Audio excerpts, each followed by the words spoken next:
And the reason why William is a key figure is that his victory at the Battle of the Boyne, within an Irish context, secured the future of Protestantism on this island. He was born in 1650, in November 1650. He was married to his cousin Mary Stuart in 1677, and he died in March 1702. The marriage to his cousin Mary Stuart in 1677 was important because Charles II, who was the ruling monarch in England, was childless.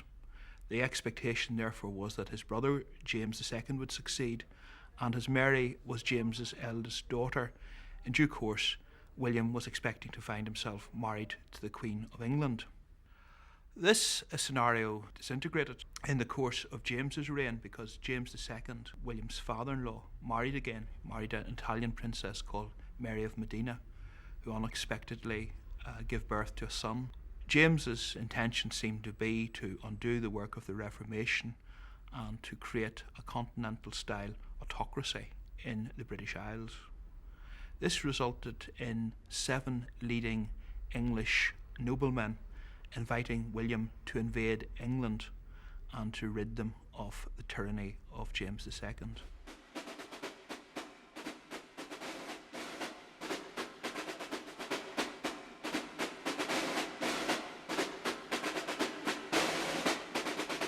For me, William III is the person that God sent to bring deliverance to the United Kingdom at that time of the Glorious Revolution. He was the one who brought civil and religious liberty, and therefore that event, that defence of civil and religious liberty at the time, that's really what is so important about it, because that's something that's very precious to us.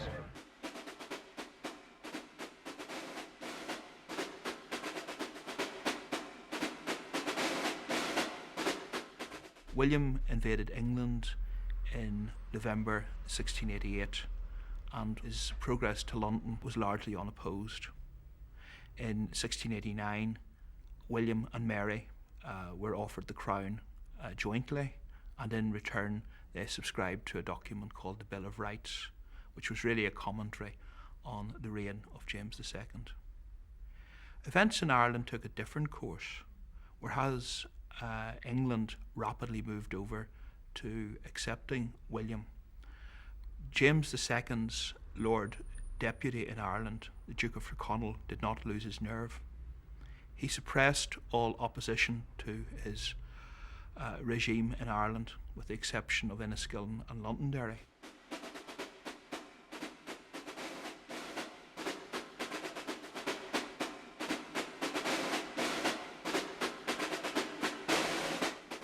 I suppose he is more a metaphor to the Ulster Protestant community today, in the sense that here was a person who was invited over, who was asked to defend this country and for what it stood for, to defend and uphold the Reformed tradition in religion. And he did that. And he did it at a cost, and that he was successful. And I think that says a lot to the Unionist and to the Protestant community, that if you want to be successful, it will have a cost, have a personal cost, have a political cost. But if you sacrifice, you will succeed. And I think that's what King William stands for.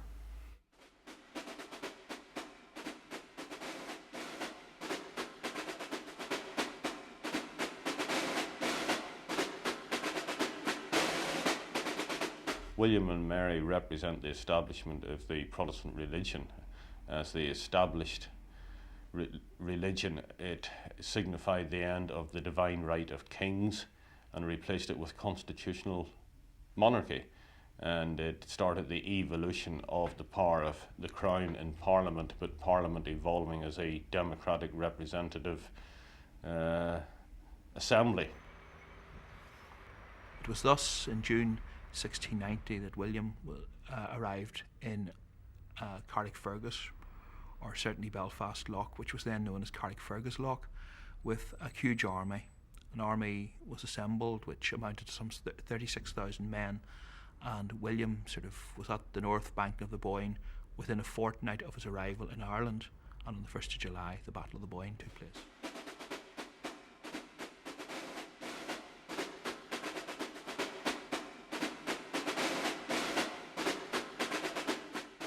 King William's a very, very interesting personality.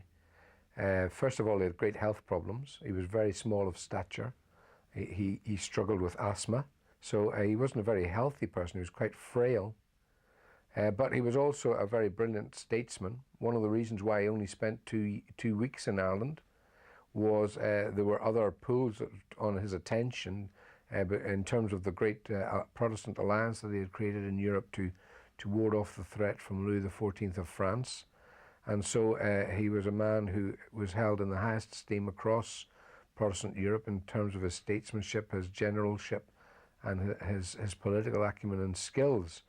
But he was the only Presbyterian ever to sit on the British throne, which is an interesting facet as well. And for some reason, the Protestant population of Ireland originally, now more concentrated in Ulster, the Protestant population took to this man and saw in him a representation of all that was best in their view and all that could be idealised. The popular iconography of William III depicts William on his white horse, sword outstretched towards the Jacobite enemy charging across the River Boyne. First of all, the point about the white horse. We don't really know what colour of horse William rode across the Boyne. The second point that one would want to make is that in crossing the Boyne, William's horse, of whatever colour, got stuck in the mud. William, in many respects, was a physical wreck. He suffered from asthma. If he was not actually a hunchback, he was the next best thing to being a hunchback.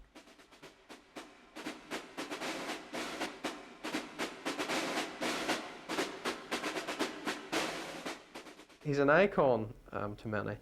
He's a major figure, and he's obviously the person that Orange Brethren looked to as the leader of this movement that helped to change the course of history.